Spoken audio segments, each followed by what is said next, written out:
Shut up and sit down.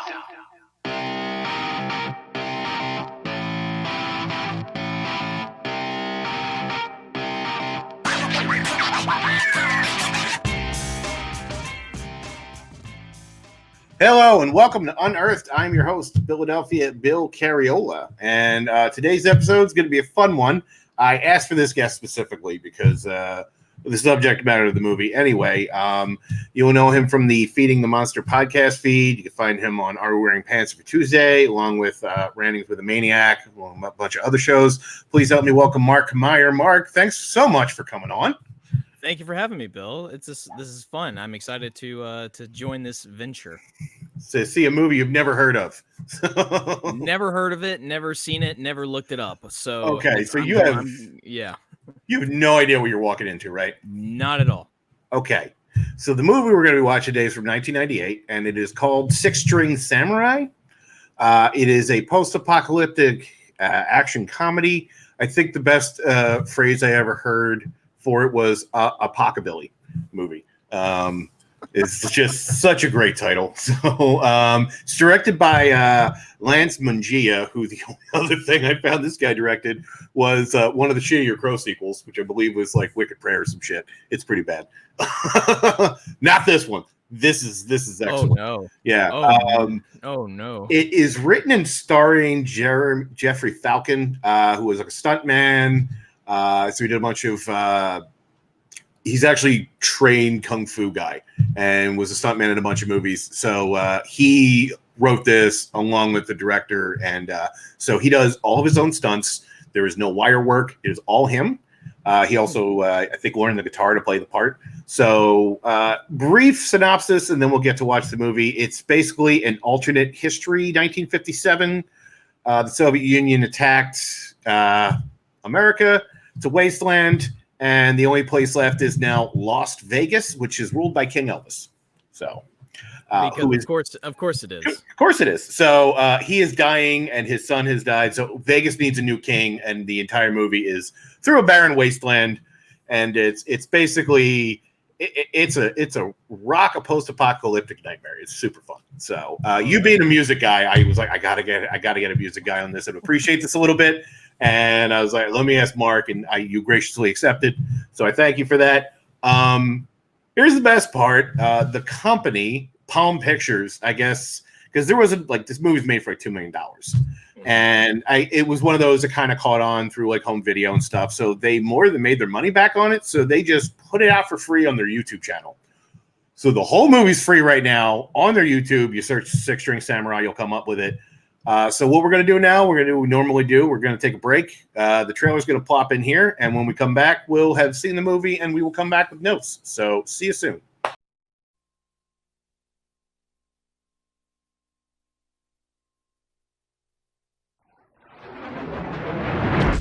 In 1957, the bomb dropped. Las Vegas became the last free state. Elvis was crowned king. But his only heir has died. Now, Vegas needs a new king. And one guitar-picking, sword-swinging wanderer... We don't get too many new guys around here. ...is fighting for the throne. A lot of king wannabes on their way to Vegas. And one lone orphan is along for the ride. You scratch my guitar. Follow the yellow brick road, homie. Neither armies nor bowlers. Nice tuxedo to die in. Nor death himself. Don't let the Four Eyes reach Vegas alive. Will keep them from their quest. I gotta get a new gig. Slice me off a thigh, honey bunch. Six String Samurai is wildly original and highly entertaining. 5 stars. Don't touch my guitar, man. Don't even touch my guitar. They called him the Six String Samurai, and he became a legend. Jeffrey Falcon, Justin McGuire. Six String Samurai. And we're back. So, Mark, what'd you think of that one, huh? I think this would make a very entertaining anime. I think there is probably a spectacular anime within this thing. Yeah. But if that's the truth, yeah, then that just furthers the belief that you cannot adapt anime into real life. Because this movie wanted so hard to be an anime, and it just wasn't. It came close several times. It did well. I mean, it did what it could in order to tell a story that, I mean, that's really what stuck out the most about this movie for me, is the fact that I kept wondering, are the makers of this thing huge anime fans and they just wanted to contribute something that might be considered within that sort of realm? Because that's the vibe I'm getting. Yeah. The problem is you can get away with so much in anime. Live action's a lot harder. Yes.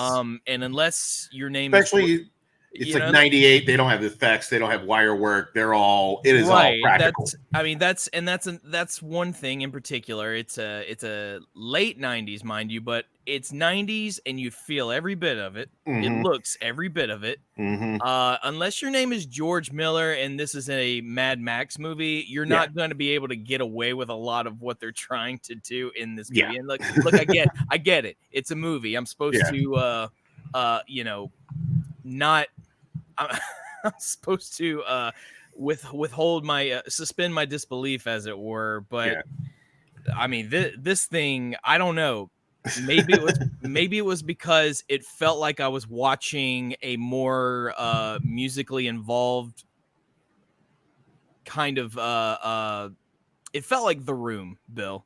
It felt like The Room, but more musical. And what I mean by that is it's very rockabilly, very rock and roll, heavily inspired. They don't shy away from that. Matter of fact, it's kind of a plot point. Fine. But it was all of the, and can we talk about why every single line of dialogue is dubbed with ADR? Of what barely dialogue existed, because this is very light on the dialogue. Now, I wouldn't say Room. Now, if you just said Rockabilly Hunger Games, I would have went with that. It definitely, because each team has its own thing going, so I kind of enjoy the aesthetic. So. I guess it felt more like it was trying to go the Warriors route than Hunger Games for me. But that's just all while trying to pay to homage to it's sort of like it's an old samurai spaghetti western by way of the Wizard of Oz is about the best way I could kind of amalgamate, and with a rockabilly soundtrack. So that's a really good description, far better than what this movie deserves, because and look, I get it. It's hard making a movie, and they probably only had so big of a budget, and I gotta imagine that $2 million total on the whole thing. So fair enough, and that's by 98 standards. That is still not a lot of money back then. No, it's not. But look, but I gotta say, I've seen some pretty extraordinary movies made for less, even at that time period. But whatever, you can't. I don't know, man. This was at times very difficult to get through. I will say, it's not a long movie. You told me, so it should go by pretty quick. No, you feel every second of an hour and a half or however long this movie is. There are moments when this thing drags. I will grant that there is so we'll break. I have the whole thing written down. We can break down. I do love that there is no time for the setup. We're just like, boom, here's your plot. Here you go. I appreciate that kind of storytelling. Like, it's 1957. This is what happened. And now here we are. And boom, here we go. The distorted opening, I thought, was a nice touch. I will give credit. It reminded me of when I was a kid, we were at like VHS, and they would always be like blown out before they would start, like during the credits. And then when it would start, it would be like shifted to the right aspect ratio. Yeah. And I was like, I forgot about that. I was like, that was pretty nice. And goddamn, the score rules in this movie. It really is. It's just, if there's one, you guys got it here. it is the wall-to-wall soundtrack covering this entire thing. It really is. I mean, this if you're into rockabilly or you're into surf rock and things of that nature, the songs itself they're pretty decent. Yeah. If you're into that sort of those subgenres, then you'll be really into it. But no, the score and that I'm glad you brought that up because I thought I was in for something probably more magical than I could imagine. Because Brian Tyler does the score for this movie. He would, you know him. He went on to be prominent in the Phase 2 version of the MCU. Yep. You know, scoring. Say what you will about the movie, but I think his score for Thor: The Dark World is actually really good. I like what he did with Age of Ultron, even though the lack of Alan Silvestri was imminent, or was prominent rather. But he's also, I mean, he's got a lot of good credits to his name. So that was shocking. That was literally the only name I recognized in this whole thing. With Brian Tyler, and I said it couldn't be that Brian. Well, Tyler. I noticed the red Elvises immediately because I love the red Elvises. So it's just there you go. Yeah. And we don't take long for them cameo. That's true. If you follow those specific subgenres of music, that's not a huge surprise. Who doesn't love Russian Elvis impersonators? I mean, come on. Sure. Whether or not they needed to have speaking roles in this movie is up for debate, but sure. But so that's really nice. So that both of them and Brian Tyler basically do all the music, and goddamn, I love every minute of it. And they don't take long. And I feel like the one thing I did notice, I'm like, I feel this is just like set piece to set piece to set piece. Yeah. For a lot of the film. Some of them I liked, some of them I'm like, this kind of drags a little bit, but you know, what are you gonna do? I love the bowler knife fight, which is just a nice scene to open up with. So that one felt very West Side Story to me. I'm like, just with the I love the the the synchronized flipping of the coin as they're walking down the street. Like it was a nice touch for me. Anyway, the movie opens. We meet, which is it's Buddy Holly. Our protagonist is Buddy Holly. There's no ifs, ands, or buts about it. They don't even try to really hide it that well. No. And he rescues a kid, and the kid ends up just tagging along in this adventure. He's going to Vegas to take over for the dead Elvis. That's the goal of the film, and it's all these other people. People are musing about like, oh, we're all going to go to Vegas to take over the throne. And you're basically your road picture. It's a very spaghetti Western road picture. It's just this bizarre add to it. So I do love the death intro after the bowler fight. It's nice with him and his heavy metal crew. That was pretty sweet. His initial intro, because I went, oh, so he's gonna be stalked by death. That's gonna be interesting. And literally stalked by death. Literally stalked, and then we find out he's the representation, I guess, of this world's heavy metal, which I went, that's on brand. Okay, I get it. I do love the every time he flashes into a shadow, you get the quick skull. It was a nice, subtle, effective. And then we get the 10-mile-an-hour car chase out of town with the two cars. Did I lose you? Oh, okay, you kind of skipped for a second there. I was cracking up for this. It's like StreamYard would be moved.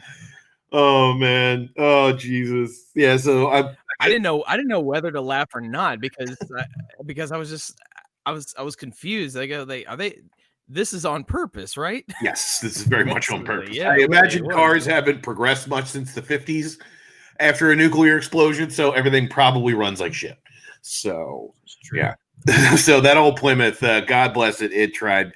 I love that the mute kid who can't speak is a mechanical genius through the whole film. That is a nice touch. That is handy. I hated this kid so much. I'm going to be honest with you. I forgot how utterly annoying he was. And there was like one part I'm like, just leave him there.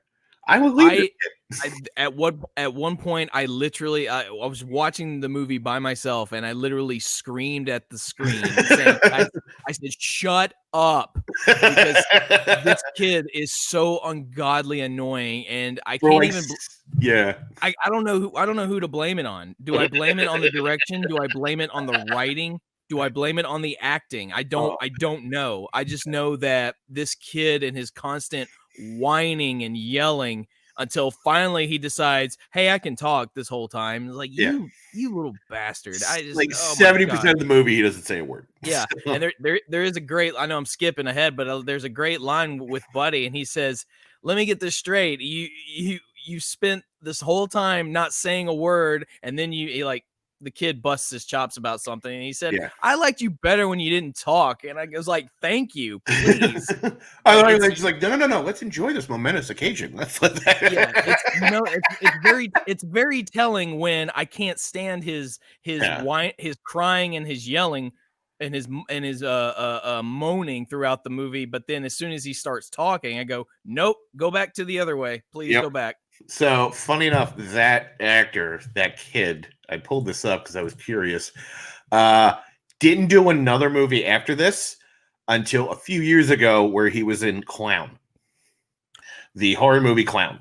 Oh, man. Yeah. Was he really? Because I saw that not too long ago. Actually. Yeah, right? Yeah. So that's quite two movies to have in your resume. I'm going to have to go back and see Clown. That's a low-budget movie that works. I loved it. Yeah, no, that was crazy. Yeah, that's interesting. Yeah, I didn't even notice. I want to double check that. Yeah, but I was like, wait, no, that can't be right.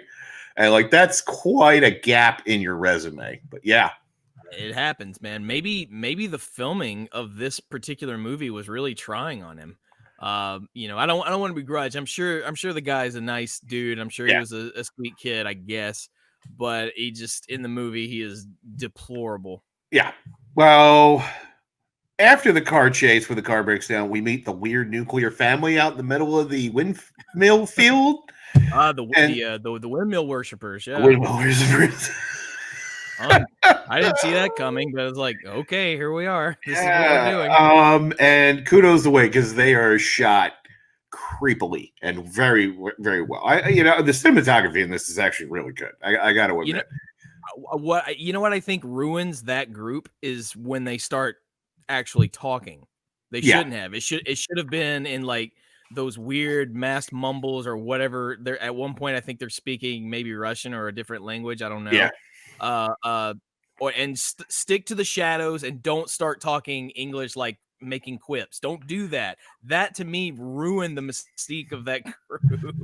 Yeah, I'm with you. I do. When I watched this originally years and years ago, my one friend he had a theory of what they were trying to say was like the idea of like when the windmill worshippers were coming in and they were all dressed like basically spacemen. And he's like, do you think this is like a subtle nod to the whole theory of like MTV killed the nuclear family aesthetic, like, and they're eroding family values? And I'm like, I think you're thinking way too hard about this. But that's actually a valid theory because it's exactly what happens in this whole scene. If you're going to drop things like that.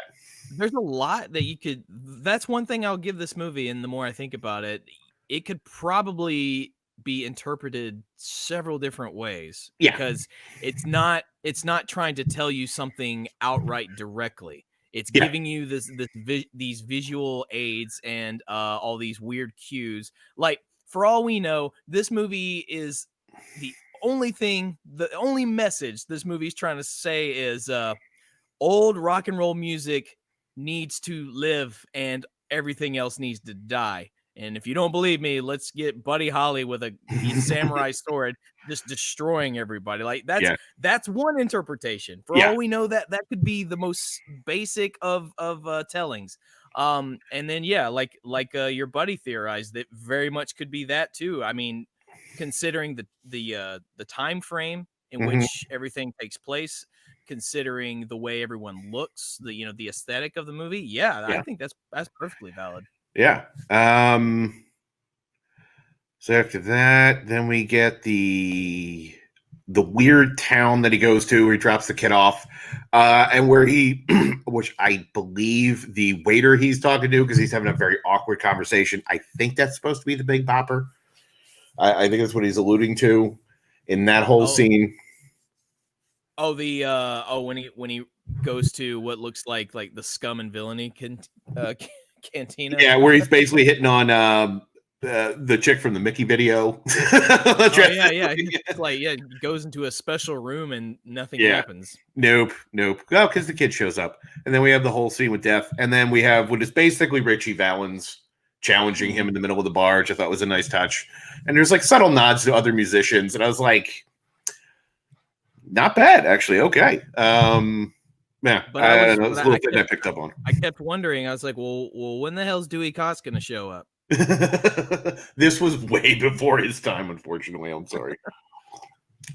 Although I do love one of my favorite lines happens after he leaves the I forget her name, but anyway, the Mickey cheerleader. When he comes back in and some guy gets up in Buddy Holly's face, he's like, the guy's like, "Do you know who I am?" Buddy Holly's like, "Nope," just bops him in the head and keeps on walking. That one I think was the only moment of non-ADR because it actually sounded like it was in the room. Like, you know who I am? Nope. He just like punches him. Yeah. So I do know I was looking. Apparently, this whole movie was filmed on location in Death Valley. So it's a lot of outside. So that would explain the ample amount of ADR that had to happen. I assume they didn't have many boom mics, and if they did, it just didn't work. Or just in that kind of environment, I would imagine there's just no way you can get usable sound. So probably I kind of got used to it after a while, and it almost added to his character, I think. So it did. I just had to whenever it looked like he was about to speak some dialogue, I had to pay attention because he just kind of whisper mumbles his lines or whatever, and which really bothered me.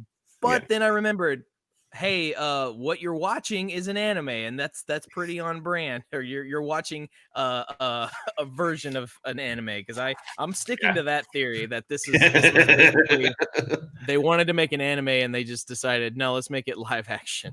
Oh God, yeah. All right, and then we get to one of my favorites. So after he has the run-in with Richie Valens, we get the desert battle / spinach monster scene where where Death and his cohorts are coming after him, but the kid's getting yanked down a hole to where the windmill people are. Those are the windmill worshippers, yeah. Yeah. But I do love the Miserloo knockoff that's playing throughout the whole scene. Yeah, it's exactly. But I'm like, it's perfect though, and I love it, and I don't care. I had to take a double take. I said that sounds like Dick Dale. Are they? I'm like, that's exactly what they're playing. Miserloo? They're pretty much playing Miserloo. It's like, well, it's a variation. So like, well, all right. Yeah. No, I mean, it worked for the scene. So I'm all for it. And then we get the nice Rambo hide in the sand moment. Which honestly, like, I didn't see that coming. So that was good on them. Good camera trickery there. Yeah, totally good. So then he goes down underground, and real good job of making these things look creepy. The voices were kind of weird, but like the look of these things was just like they are definitely like kind of just off-putting with the goggles and the long noses and the weird black rubber suit. So, that to me is what is an Inhuman Wasteland like suit or a group of people in these suits like gone wrong? What does that look like? And that's it. Looks like these guys to me, yeah. So kudos to the costume department in this film. They earn their pay because every stitch of clothing in this is top notch because everything is distressed. Nothing looks good. Everything is. It's all dirty. I have never seen a clothing look so damn dirty. Yeah, everybody looks filthy in this film. So, let me get to this. So we come up to arguably the best fight scene, though, because there is a bunch throughout the film. And kudos to the guy; he does all of his own stuff. So he does all the sword work, he does all the fighting, he does even his own guitar work. Clearly, there wasn't much of that. There wasn't much, but when he does bust it out, it's clearly he is playing it. So, and I was paying attention because I'm a stickler for that. Actually, it drives me nuts when I see people playing musicians on camera, and you can clearly see they don't know. They're not doing that. No, Jeffrey Falcon apparently plays a pretty good guitar, so passable at least. So I said when he was walking and kind of riffing, and I was listening to the music, I said, well, it syncs up. So what he's doing, if he's faking it, he's faking well, and that's what you have to do. Oh my God! Wait, I forgot. I wrote down one part. I do love this. So it's when he's underground fighting windmill worshippers, uh-huh. And And the one guy's like, says to Buddy Holly, like, if I were you, I'd be running. And Buddy Holly's like, if you were me, you'd be good looking. And then the one guy's like, that's not nice. That's not nice. That's what I mean. Like that ruined the mystique of this group. It's just like, no. Stop. It does, but goddamn, that's just that whole interaction is just funny. And I love the guy, the main guy. He really just he leans into this part very well. Like he gets it. He's like, and like kudos to him. Like absolutely. But right after that, we come basically to the finale of the movie, which is after my favorite fight of the entire Russian army gets laid to waste by Buddy Holly, because they haven't had bullets since 1957. That's hilarious. Yeah, just the why? Because I asked the exact same question to myself before it was verbalized out loud. And it was why aren't they just shooting him? Like, why would you just shoot? Yeah, and bullets. Literally, a guy says, "Why didn't he just shoot him?" It's like, we haven't had bullets since '58, and then they run away because, like, what else? Are you they do still have grenades because things are blowing up randomly. So yeah, and I will say, look, I can buy everything else with the fight choreography and everything, and what's his name, Falconer? He's doing a pretty damn good job. But this fight scene, you can clearly see him miss when he's swinging his sword. He is missing these dudes, but then you see them fall over anyway. Some of them fall over for no reason at all. Yeah, like, the dude's not even close to him, and I go, "Uh-oh, that's bad editing." You guys, I think that's that's one of the places where the camera kind of fails, because it's given away. So, because for the most part, it is good, especially with a lot of the framing, the outdoor walking shots. They really do a good job of framing a lot of that. So, I gotta imagine this one was probably the most difficult sequence, or at least one of them. You can definitely tell this one they had to spend a lot of time because they had to choreograph a lot of this. So you kind of tell, like, this is where we're going to try to figure this out. They do their best to hide it, but true. But yeah, even so, you know that this is going to be one of your money shots, so you got to put a lot of time into it. But you know, it is what it is. It is. But after that, we get to the final showdown with Death, which and apparently Russians hate rock and roll music. They absolutely if only Buddy Holly had been a polka player. If only Buddy Holly had been a Weird Al enthusiast, we would all be saved. Which that made me laugh, because as soon as he said polka, I go, wouldn't it make more sense if you guys were Germans, maybe you'd say polka, but Russians, really? I don't know. Maybe there's a big Russian polka thing. There could be. It's been a while since I've checked out my World of Music discography. So. Who knows? Oh God! Yeah. All right. So I want Russian listeners, let us know. Yeah, I definitely want to talk about the last scene, because it's the best scene in the film, of the showdown between the two of them. So because it starts off with the dueling guitars, and God damn, this is some slick stuff. The melding between the two styles and how well they just blend right into each other. But I will say this. Okay, at this point, we know Death is supposed to be, Top Hat Death is supposed to be heavy metal. He's supposed to represent heavy metal. Why in God's name would you give him a white Fender Stratocaster? That was flying B at least. Now I know, like some diehard metalheads will go like, "Well, what's wrong with a Stratocaster playing metal?" Nothing. Yeah. But look at the way he's dressed, and look at come on. Give him a Jackson at least, like an old school Metallica style, give him a Jackson guitar, something that actually looks like, oh yeah, Death is heavy metal, he would play this, not a white Fender Stratocaster. That's like, by the way, is a good guitar, but for heavy metal, no. Yeah. Anyway, but that kind of troubled me a little bit. But you're right. The melding of the two styles worked. I actually liked it. I thought that was going to be the battle. I would have been fine if that were actually just the battle.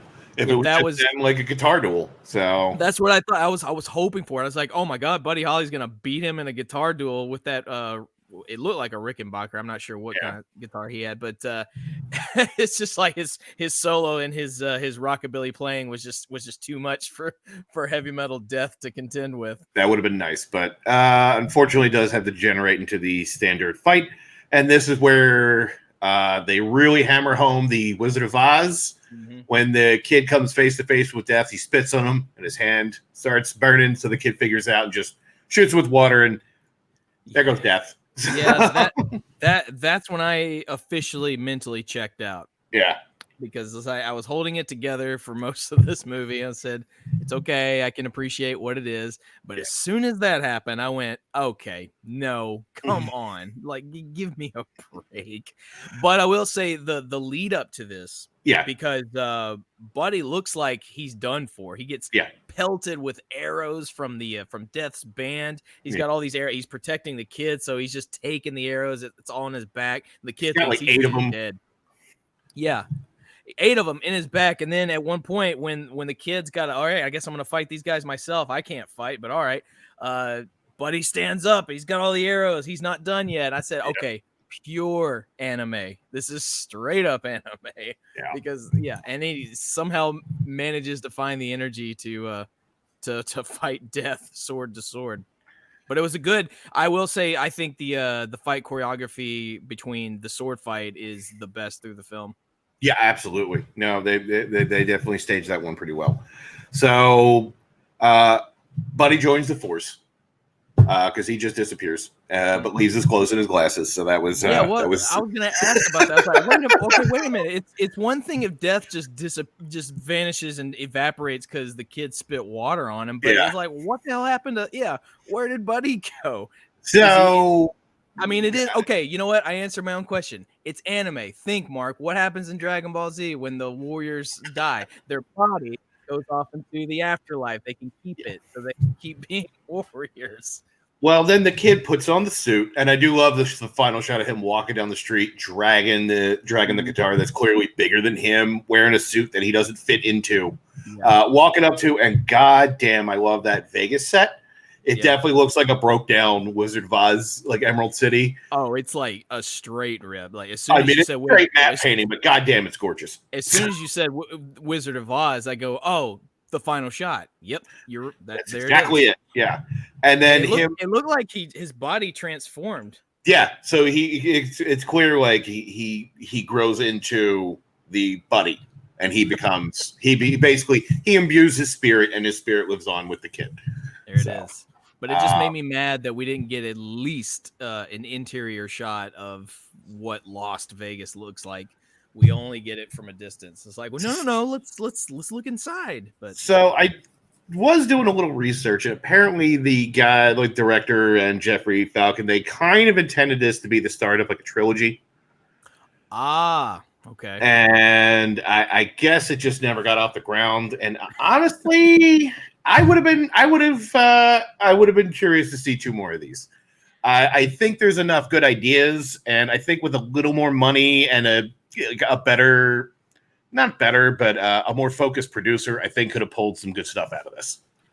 Honestly. You know what? I think they should absolutely do that. Get more money so that you can spend it on a creative art department and make you finish out the series as an anime, because this is and that way you have the freedom to do whatever you want, and nobody, that way you can get away with so much. Like, the sky's the limit, and I guarantee you it'll be popular, because this film had so much Ninja Scroll and Trigun sort of vibes to it that I went, okay, just make this an anime series, because people like those anime, and this, if you make this one, it'll work, I think.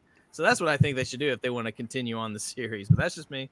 Yeah. All right. So I guess final thought, would you recommend? I would recommend to people the same way you might recommend to a party that want to watch a movie strictly for entertainment value, and someone suggests, let's watch The Room because I hear it's like the worst movie and we're going to have a great time. Yeah. Watch Six String Samurai with a group if you want to have a good time, in the sense of, you're getting is not a cinematic masterpiece, and you have to understand that. And I'm pretty sure about 30 seconds into it, you're gonna realize it's not. But as you say, the music's actually pretty decent. Yes. And if you're into old school rock and roll or rockabilly, sort of the two-step frame, then this might be right up your alley. Then again, this might have an audience for people that genuinely like this thing. So I say, yes, I recommend it, but I recommend it with a group. Okay, yeah, I think especially if you're a music fan, I think you would get a lot out of this. I feel like there's more pluses than minuses for this film. Considering the constraints that they probably had, I give it a 5. I give it I don't know out of 5. I'll give it 10 out of 5. 10 out of 5 for me. 10 out of 5 stars. So I had a good time. 10 out of 5 stars. All my star ratings have always been over 5. It's just I don't because fucking who cares about ratings? You should have been here. I gave Microwave Massacre an 8 out of 5, and Tony still hasn't forgiven me for that one. Yeah, well, is what it is. Yeah. Anyway, but seriously, it's free on YouTube. It's fucking free. Just go watch it. I thoroughly enjoyed this one. Honestly, it was nice. It was a trip to memory lane for me. So I don't know if that's your kind of thing. Go for it. You will not regret it. So we're gonna wrap up. Mark, you got anything you want to plug? Now's the time. Go ahead. Floor is yours. Yeah, you can always find me podcasting away. I'm part of the Feeding the Monster podcast feed. You can find that anywhere you get podcasts. We have a plethora of shows from all of our panelists in the feed, including my solo show, Rantings of a Maniac, every other Wednesday. I believe actually an episode is dropping.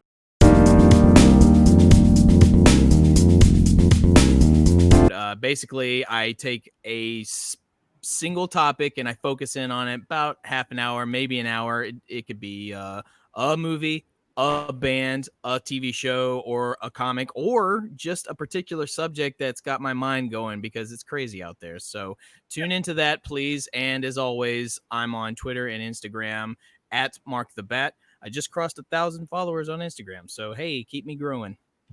Nice. So his next episode will be about how much he hates me for making him watch this fucking movie for 30 minutes. Already recorded. You're safe. You're safe. Yeah, no, it's fine. So tune in for that. It's going to land in October. It's like, fucking Bill. I can't hear Miserable ever again. Let me play about this movie. And as always, I am Philadelphia. You can catch me, I believe, Twitter and Instagram. Philadelphia, PA is the handle I use. I'm like almost never on Twitter because it's a fucking cesspool. Anyway, if you can, like, subscribe, Feature Presentation Productions. There's a bunch of stuff going on. Every Wednesday is Fantasy Film Fights with Peggy. Every Sunday is Teams Trivia with just random teams matched together.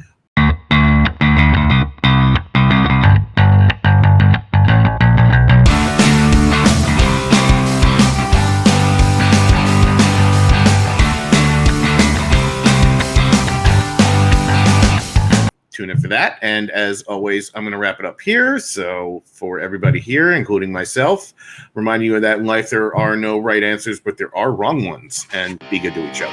Take care.